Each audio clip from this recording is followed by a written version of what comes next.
Okay, so we were out on campus the other day, and Luca invited us to his barbecue.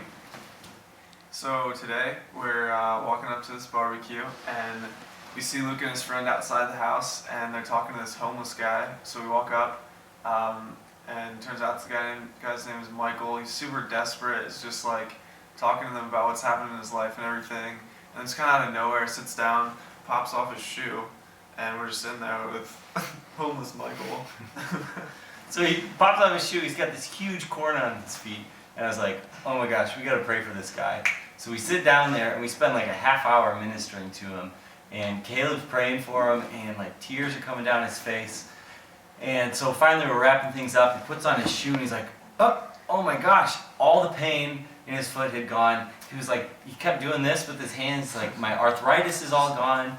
And he was this like Christian guy. I mean, I don't know how, he was like desperate life on the street, but he knew Jesus and even preached the gospel to Luca and his friend who were there kind of watching us do our thing, like, what is going on here? It was so cool.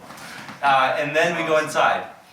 Yeah, so we go inside and there's like 5 guys sitting around a table passing around this huge joint, and they're like, yo, I guys want to drag this joint? We're like, no, sorry bro, we don't smoke weed, but just started talking to them. Turns out all of them grew up in Christian homes. They knew all about Jesus and everything, but we're like looking for different stuff in life and searching different places. And then John Mark just stands up. He's just like starts preaching the gospel to all of them.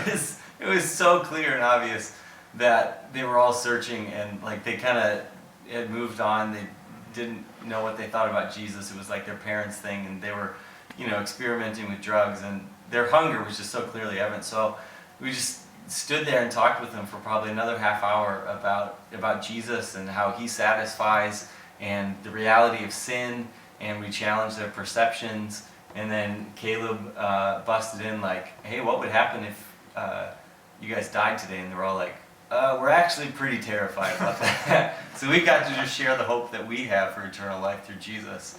And at the end of the day, they were like, yeah, love to hang out some more, and shook hands and left them to think about Jesus and what we shared with them.